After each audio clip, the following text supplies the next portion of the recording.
वो सबकी है पर उसका कोई नहीं। पार्ट 2। पिछले पार्ट में हमने देखा कि सूरज की एक सोच की वजह से जाह्नवी को पलकों तले ज़मीन खिसक गई। वो रात भर सोचती रही। नींद तो मानो उसके पलकों पर से उड़ ही गई थी। जैसे सुबह हुई वो जल्दी से उठकर तैयार हो गई। आज वो ज़रा टाइम लगाकर अच्छे से तैयार हो गई थी। उसको बस सूरज को इम्प्रेस करना था। वो तैयार होकर रसोई घर में आ गई और काम पर लग गई। उसके दिमाग में सूरज की रात की बातें चल रही थी। घर में सबकी अलग अलग पसंद के हिसाब से सबका नाश्ता बनाकर सबको परोस दिया। वो चाहती थी कि सूरज उसके तरफ देखे, क्योंकि वो आज खास उसके लिए तैयार हुई थी। लेकिन सूरज ने उसको एक नज़र भी नहीं देखा।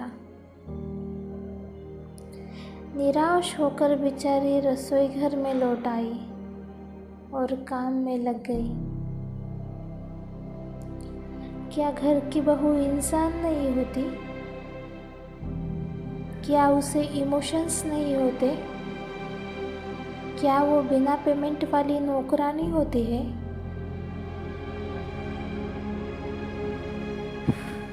कुछ दिन ऐसे ही बीत गए। अब जाह्नवी एक दिन बहुत बीमार हो गई। शाम का वक्त था। वो कमरे में बुखार में लेटी हुई थी और सब अपने अपने कमरे में थे। सूरज आज देर से आने वाला था। सास को लगा कि रोज की तरह खाना बना गया होगा, इसलिए सब खाना खाने आ गए। उतने में सूरज भी काम से लौट गया।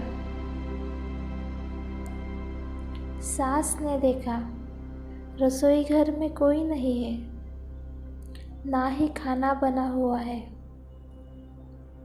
वो एकदम गुस्सा हो गई। सूरज बोला, रुको मैं देखता हूँ। कमरे में जाकर देखा तो जाह्नवी सो रही थी। सूरज गुस्से से एकदम आग बबूला हो गया। वो पास जाकर हाथ खींचकर उससे गुस्सा करने वाला था। तभी उसको एहसास हुआ कि जाह्नवी का बदन गर्म है।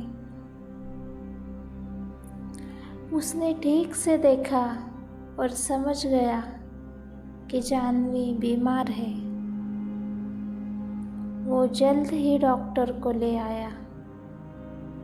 डॉक्टर ने जाह्नवी को दवाई देकर आराम करने के लिए बोला।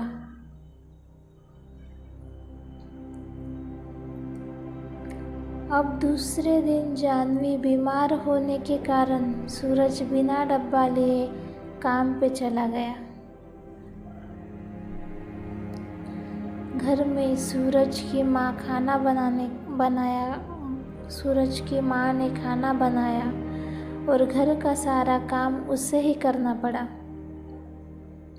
वहाँ ऑफिस में सूरज ने बाहर का खाना खाते खाते जाह्नवी के हाथों के खाने की बड़ी याद कर रहा था।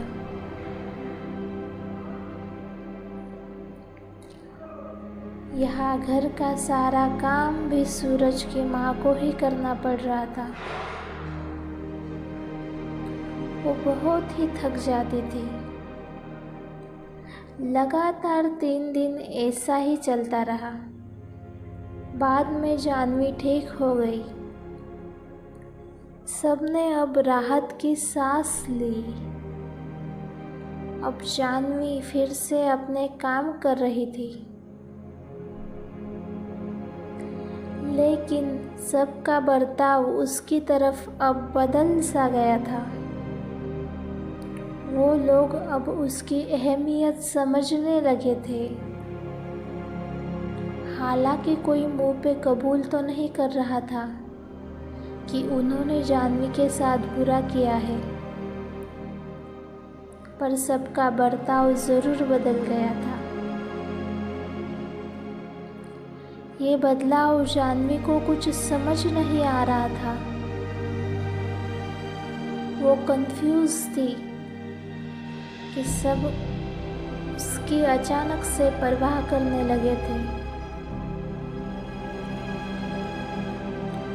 सूरज का बर्ताव अब उसकी तरफ बदल सा गया था। एक दिन सुबह सूरज चक्कर खा के फर्श पर गिर गया। सबने जल्दी से डॉक्टर को बुलाया। उन दिनों में जाह्नवी ने सूरज का बहुत ख्याल रखा। सूरज को अब जाह्नवी से प्यार होने लगा था।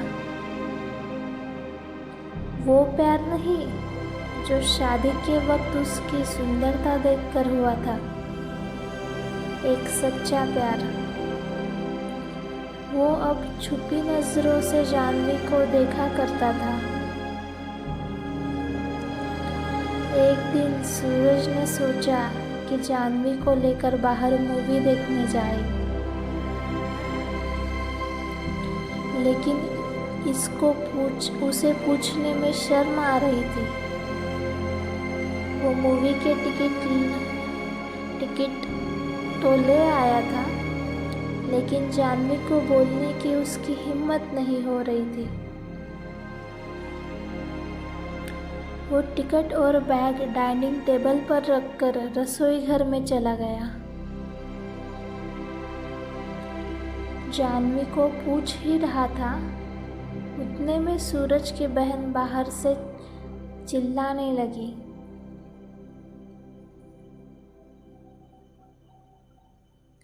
ये तो मेरे पसंदीदा मूवी के टिकट है। ये सुनकर सब वहाँ आ गए। अब सीमा हाथों में टिकट लिए खुशी से चिल्ला रही थी। तभी उसने ध्यान से देखा तो 2 टिकट थी। अब सब समझ चुके थे कि ये 2 टिकट किसके हैं। अब जाह्नवी मन ही मन में मुस्कुरा रही थी। सूरज शर्माते हुए वहां से चला गया। वो दोनों अकेले पहली बार मूवी को आए थे। दोनों ने खूब एंजॉय किया।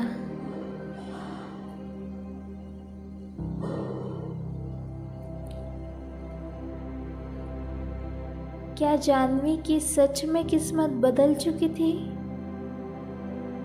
या फिर ये भी शादी के बाद वाले गुब्बारे जैसा गुब्बारा था जो कुछ दिनों में ही फूट जाएगा।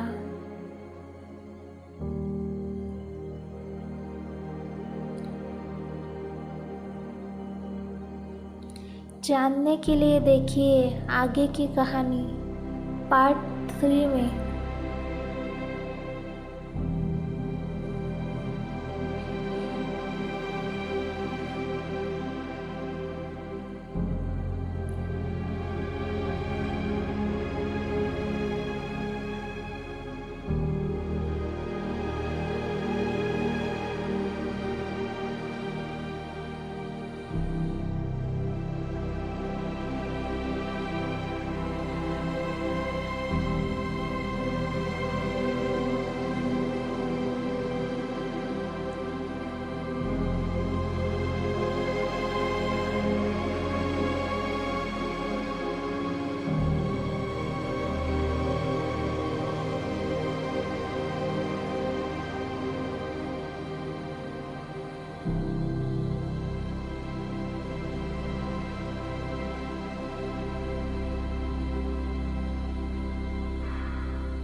हेलो दोस्तों, मैं लेती हूँ अब विदा। मिलते हैं जल्द ही पार्ट 3 में। इसके लिए please like, share and subscribe.